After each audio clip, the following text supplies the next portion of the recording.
ಓಹೋ ಸ್ನೇಹಿತರೆ, ಎಲ್ರಿಗೂ ನಮಸ್ಕಾರ. ಸ್ನೇಹಿತರೆ, ದೆವ್ವ ಕಂಡ್ರೆ ಎಷ್ಟ್ ಜನಕ್ಕೆ ಭಯ, ಎಷ್ಟ್ ಜನಕ್ಕೆ ಭಯ ಇಲ್ಲ? ಈ ದೆವ್ವ ನಿಜವಾಗ್ಲೂ ಇದೆಯಾ? ಈ ಭೂತ ನಿಜವಾಗ್ಲೂ ಇದೆಯಾ? ಮನುಷ್ಯ ಸತ್ತ ಮೇಲೆ ದೆವ್ವ ಆಗ್ತಾನ?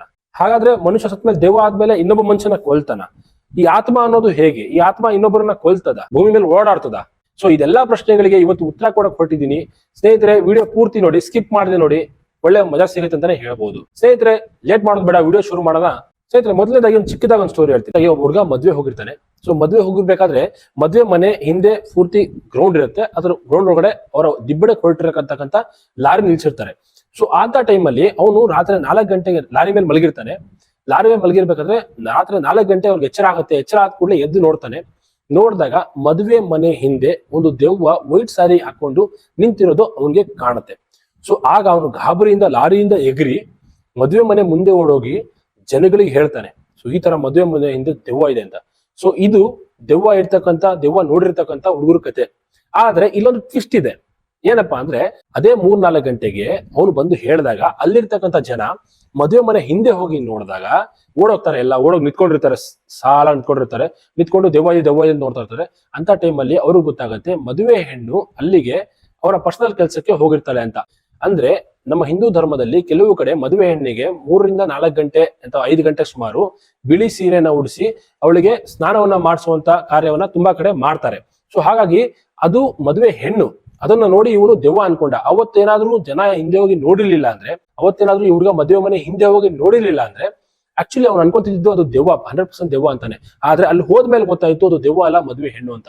ಸೊ ಈ ತರ ಕನ್ಫ್ಯೂಷನ್ಸು ಇದೆ. ಜನ ಒಂದು ವಸ್ತುನ ಅಥವಾ ಒಂದು ಏನೋ ನೋಡಿದಾಗ ಅದ್ರ ಬಗ್ಗೆ ಕ್ಲಾರಿಫಿಕೇಶನ್ ತಿಳ್ಕೊಳ್ದೆ ಮುಂಚೆನೆ ಅದನ್ನ ದೆವ್ವ ಅಂತ ಕನ್ಸಿಡರ್ ಮಾಡ್ಬಿಡ್ತಾರೆ. ಅದು ನಿಜಾನೋ ಸುಳ್ಳು ಅನ್ನೋದು ಪ್ರಶ್ನಾರ್ಹ.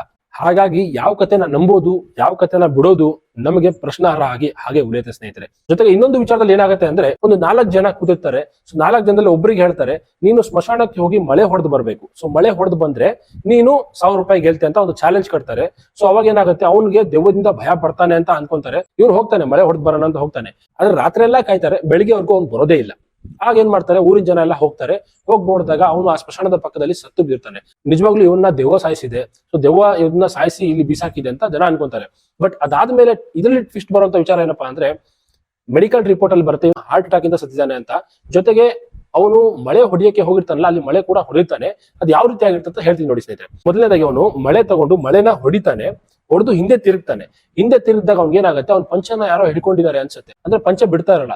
ಅವಾಗ ಎಂತ ಮನುಷ್ಯನ್ಗಾದ್ರೂ ಗಾಬರಿ ಆಗುತ್ತೆ. ಅಂತ ಟೈಮಲ್ಲಿ ಅವನು ಹಾರ್ಟ್ ಅಟ್ಯಾಕ್ ಆಗಿ ಸತ್ತೋಗ್ತಾನೆ. ಅಂದ್ರೆ ತುಂಬಾ ನನ್ನ ಪಂಚನ ದೆವ್ವ ಹಿಡ್ಕೊಂಡಿದೆ, ಬಿಡ್ತಾ ಇಲ್ಲ ಅಂತ ಹಾರ್ಟ್ ಅಟ್ಯಾಕ್ ಆಗಿ ಸತ್ತೋಗ್ತಾನೆ. ಆದ್ರೆ ಅಸಲಿ ವಿಚಾರ ಏನಂದ್ರೆ, ಅವನು ಮಳೆ ಹೊಡಿಬೇಕಾದ್ರೆ ಅವನ ಪಂಚೆ ಸಮೇತ ಮಳೆ ಹೊಡಿತಾನೆ. ಸೊ ಇದು ಕೂಡ ಒಂದು ಕತೆ ಹೇಳುತ್ತೆ. ಅಂದ್ರೆ ದೆವ್ವನ ಇದೆ ಅಂತಾನೆ ಹೇಳುತ್ತೆ, ಇದು ಇಲ್ಲ ಅಂತಾನೆ ಹೇಳುತ್ತೆ. ಸೊ ಅವ್ನು ಪಂಚೆ ಸಮೇತ ಮಳೆ ಹೊಡೆದಿರ್ಲಿಲ್ಲ ಅಂದ್ರೆ ಅವತ್ತು ಅವ್ನು ಬದುಕಿರೋನು ಅಂದ್ರೆ ಜನಗಳು ನಂಬ್ತಿದ್ರು, ಇಲ್ಲ ಅವನು ಹೋಗ್ ಬಂದ, ದೆವ್ವ ಇಲ್ಲ ಅಂತ. ಆದ್ರೆ ಅವ್ನು ಸತ್ತೋಗಿದ್ದಕ್ಕೆ ಜನಕ್ಕೆ ಈಗಲೂ ಕನ್ಫ್ಯೂಷನ್ ಇದೆ. ಅವ್ನ ಪಂಚೆಗೆ ಮಳೆ ಹೊಡ್ಕೊಂಡು ಸತ್ನ ಅಥವಾ ಈಗಲೂ ಅವ್ನಿಗೆ ದೆವ್ವ ಸಾಯಿಸ್ತಾ ಅನ್ನೋ ಕನ್ಫ್ಯೂಷನ್ ಈಗಲೂ ಇದೆ. ಹಾಗೆ ಈ ದೆವ್ವದ ವಿಚಾರಕ್ಕೆ ಬಂದಾಗ ಸುಮಾರು ಜನ ಹೇಳ್ತಾರೆ, ದೇಹ ಇರೋ ಒಬ್ಬ ಮನುಷ್ಯನೇ ಒಬ್ಬನ ಕೊಲ್ಬೇಕು ಅಂದ್ರೆ ಸರಿಸುಮಾರು ಅಡಚಣೆಗಳಿದೆ, ಸರಿಸುಮಾರು ಸಮಸ್ಯೆಗಳಿದೆ.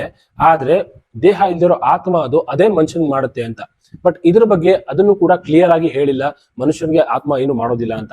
ಹಾಗೆ ಕೆಲವ್ರು ಹೇಳ್ತಾರೆ, ನೀವು ನಿಮ್ಮ ಪಾಡಿಗೆ ಸುಮ್ಮನೆ ನಡ್ಕೊಂಡು ಹೋದ್ರೆ ಆತ್ಮಗಳು ನಿಮಗೆ ಏನು ಮಾಡಲ್ಲ. ಆತ್ಮಗಳಿಗೆ ನೀವು ಕೆಣಕಿದಾಗ, ನೀವೇನಾದ್ರು ಆತ್ಮಕ್ಕೆ ಮಾಡಿದಾಗ ಅಥವಾ ಆತ್ಮಕ್ಕೆ ನಿಮ್ಮ ಮೇಲೆ ಯಾವ್ದಾದ್ರು ಹಳೆ ಸೇರಿದಾಗ ನಿಮ್ಗೆ ಏನಾದ್ರು ಮಾಡುತ್ತೆ ಅಂತ. ಸೊ 2 ಪಾಯಿಂಟ್ಗಳು ಸರಿ ಆಗುತ್ತೆ. ಯಾಕಪ್ಪ ಅಂದ್ರೆ, ಇಲ್ಲಿ ಒಂದು ವಿಚಾರ ನೀವು ಅರ್ಥ ಮಾಡ್ಕೋಬೇಕು. ಆತ್ಮಗಳು ರಾತ್ರಿನೇ ಯಾಕೆ ಬರುತ್ತೆ ಅಂತ. ಸೊ ಆತ್ಮಗಳು ರಾತ್ರಿನೇ ಯಾಕೆ ಬರುತ್ತೆ ಅಂದ್ರೆ, ಈ ರೇಡಿಯೋ ಫ್ರೀಕ್ವೆನ್ಸಿ ಏನಿದೆ ಇದು ದೆವ್ವಗಳಿಗೆ ಡಿಸ್ಟರ್ಬ್ ಮಾಡುತ್ತಂತೆ, ಅವರ ಶಕ್ತಿಗಳನ್ನ ಕಮ್ಮಿ ಮಾಡುತ್ತಂತೆ. ಸೊ ಹೇಗೆ ಅಂದ್ರೆ, ನಾವು ಡೈಲಿ ರೇಡಿಯೋ ಫ್ರೀಕ್ವೆನ್ಸಿ ಟಿವಿ ಹಾಕಿರ್ತೀವಿ, ಲ್ಯಾಪ್ಟಾಪ್ ಯೂಸ್ ಮಾಡ್ತೀವಿ, ಕಂಪ್ಯೂಟರ್ ಯೂಸ್ ಮಾಡ್ತೀವಿ, ಮೊಬೈಲ್ಗಳು ಯೂಸ್ ಮಾಡ್ತೀವಿ. ಸೊ ಹಾಗಾಗಿ ಏನಾಗುತ್ತೆ, ರೇಡಿಯೋ ಫ್ರೀಕ್ವೆನ್ಸಿ ಇಂದ ದೂರ ಇರುತ್ತೆ ಅಂತ ಕೆಲವರು ಹೇಳ್ತಾರೆ. ಅದನ್ನು ಕೂಡ ಕ್ಲಿಯರ್ ಆಗಿ ಯಾರು ಹೇಳಿಲ್ಲ. ಹಾಗೆ ಈ ದೆವ್ವ ಭೂತ ಆತ್ಮಗಳ ವಿಚಾರಕ್ಕೆ ಬಂದಾಗ ಇದು ಯಾವತ್ತಿಗೂ ಒಂದು ಕೋಣೆಗೆ ಸೇರಿಲ್ಲ. ಅಂದ್ರೆ ಒಂದು ಸರಿ ಅಥವಾ ತಪ್ಪಂತೂ ಯಾವ ಕೋಣೆಗೂ ಇದು ಸೇರಿಲ್ಲ. ಇದು ಮಧ್ಯದಲ್ಲೇ ಇರುತ್ತೆ. ಹೇಗಪ್ಪ ಅಂದ್ರೆ, ಆತ್ಮಗಳು ಇದೆ ಅನ್ನೋದು ಸರಿನೇ, ಆತ್ಮಗಳು ಇಲ್ಲ ಅನ್ನೋದು ಸರಿನೇ. ಇದು ಯಾವ ತರ ಬರುತ್ತೆ ಅಂತ ನಾನು ಉದಾಹರಣೆ ಕೊಡ್ತೀನಿ ಸ್ನೇಹಿತರೆ. ಯಾವ ತರ ಅಂದ್ರೆ, ಸೊ ಒಂದು ದೇವ್ರ ಫೋಟೋ ಇರುತ್ತೆ. ಸೊ ಒಂದು ದೇವ್ರ ಫೋಟೋ ಒಂದು ಒಳ್ಳೆ ಪೇಪರ್ ಮೇಲೆ ಪ್ರಿಂಟ್ ಆಗಿರುತ್ತೆ. ಅದು ರೋಡಲ್ಲಿ ಒಂದು ಬಸ್ ಸ್ಟಾಂಡ್ ಅಲ್ಲಿ ಕಾಲ್ ಹತ್ರ ಬಿದ್ದಿರುತ್ತೆ. ಸೊ ಅವಾಗ ಏನ್ ಮಾಡ್ತಾರೆ, ತುಂಬಾ ಜನ ಆ ದೇವ್ರ ಫೋಟೋನ ತುಳ್ಕೊಂಡು ಆಡ್ತಾರೆ. ಅದ್ರಲ್ಲಿ ಒಬ್ಬ ಮನುಷ್ಯ ಏನ್ ಮಾಡ್ತಾನೆ, ಆ ಫೋಟೋ ತಗೊಂಡು ಮರ್ಚಿ ಡಸ್ಟ್ಬಿನ್ ಹಾಕ್ತಾನೆ. ಇನ್ನೊಬ್ಬ ಮನುಷ್ಯ ಏನ್ ಮಾಡ್ತಾನೆ, ಆ ಫೋಟೋನ ತಗೊಂಡು ಮನೆಗೆ ತಗೊಂಡು ಇಟ್ಕೊಂಡು ಪೂಜೆ ಮಾಡ್ತಾನೆ. ಸೊ ಇಬ್ಬರಲ್ಲಿ ಯಾರ್ದು ಸರಿ ಅಂತ ಹೇಳ್ತೀರಾ? ಒಬ್ಬ ಫೋಟೋನ ತಗೊಂಡು ಮರ್ಚಿ ಡಸ್ಟ್ಬಿನ್ ಹಾಕ್ತಾನೆ, ಒಬ್ಬ ಫೋಟೋ ತಗೊಂಡು ಮನೆ ಹೋಗಿ ಪೂಜೆ ಮಾಡ್ತಾನೆ. ಯಾರ್ದು ಸರಿ ಅಂತ ಹೇಳ್ತೀರಾ? ಸೊ ನೀವೇನಾದ್ರೂ ಇಲ್ಲ ಫೋಟೋ ತಗೊಂಡು ಮನೆ ಹೋಗಿ ಪೂಜೆ ಮಾಡಿದ್ದೊಂದು ಸರಿ ಅಂತ ಹೇಳಿದ್ರೆ ಇಲ್ಲೊಂದು ಪಾಯಿಂಟ್ ಇದೆ. ಯಾಕಪ್ಪ ಅಂದ್ರೆ, ಇವನು ತಾತ್ಕಾಲಿಕವಾಗಿ ಯೋಚನೆ ಮಾಡಿರ್ತಾನೆ, ಅಂದ್ರೆ ಈಗಿನ ಪರಿಸ್ಥಿತಿ ಯೋಚನೆ ಮಾಡಿರ್ತಾನೆ, ದೇವರನ್ನ ತಗೊಂಡು ಮನೆ ಹೋಗಿ ಪೂಜೆ ಮಾಡ್ತಾನೆ. ಆದ್ರೆ ಆ ಫೋಟೋ ತಗೊಂಡು ಮರ್ಚಿ ಎಸ್ತಿರ್ತಾನಲ್ಲ, ಅವನು ಮುಂದೆ ಯೋಚನೆ ಮಾಡಿರ್ತಾನೆ. ಹೇಗ್ ಮುಂದೆ ಯೋಚನೆ ಮಾಡಿರ್ತಾನೆ ಅಂದ್ರೆ, ಪ್ರತಿಯೊಂದು ಪೇಪರ್ ಅದ್ರ ಮೇಲೆ ಏನಾದ್ರು ಪ್ರಿಂಟ್ ಆಗಿರ್ಲಿ, ಪ್ರತಿಯೊಂದು ಪೇಪರ್ ಕೂಡ ರೀಸೈಕಲ್ ಆಗ್ಲೇಬೇಕು. ಅದು ಡಸ್ಟ್ಬಿನ್ ಹೋಗಿ ಮತ್ತೆ ಮಣ್ಣಿಗೆ ಹೋಗಿ ಗೊಬ್ಬರ ಆಗಿ ಮತ್ತೆ ಮರದಿಂದ ಬೆಳೆದು ಮತ್ತೆ ರೀಸೈಕಲ್ ಆಗ್ಲೇಬೇಕು. ಇದು ಮುಂದಾಲೋಚನೆ. ಆದ್ರೆ ಅವ್ನು ತಾತ್ಕಾಲಿಕ ಯೋಚನೆ ಮಾಡಿದ್ದು ಅವನು ಸರಿನೇ. ಅವನು ದೇವ್ರ ಫೋಟೋ ತುಳಿತಾ ಇದ್ರು, ಹಾಗೆ ಅವನು ಹೋಗಿ ತಗೊಂಡೋಗಿ ಪೂಜೆ ಮಾಡಿದ್ದು ಅವನು ಕೂಡ ಸರಿನೇ. ಇದು ಮತ್ತೆ ಡಿಸ್ಟ್ರೋ ಆಗ್ಲಿ ಮತ್ತೆ ಪ್ರಕೃತಿ ಬೆಳೆದ್ ಬರ್ಲಿ ಅಂತ ಇವ್ನು ಎಸ್ನಲ್ಲ, ಇವನು ಸರಿನೇ. ಹಾಗಾಗಿ ದೆವ್ವಗಳ ವಿಚಾರಲ್ಲೂ ಅಷ್ಟೇ, ಇದು ಸರಿ ಇದು ತಪ್ಪು ಅನ್ನೋ ಯಾವ ವಿಚಾರನೂ ಇಲ್ಲ. ಇದು ದೆವ್ವ ಇದೆ ಅಥವಾ ದೆವ್ವ ಇಲ್ಲ ಅನ್ನೋದು ಕೂಡ ಯಾರಿಗೂ ಗೊತ್ತಿಲ್ಲ. ಹಾಗಾಗಿ ಅಟ್ಲೀಸ್ಟ್ ಎಲ್ಲೇ ಹೋದ್ರು ಕೂಡ ಸ್ವಲ್ಪ ಹುಷಾರಾಗಿರೋದು ಒಳ್ಳೇದು, ಸ್ವಲ್ಪ ಧೈರ್ಯವಾಗಿರೋದು ಒಳ್ಳೇದು.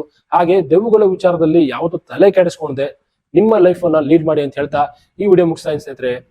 ಬಾಯ್ ಸ್ನೇಹಿತರೆ.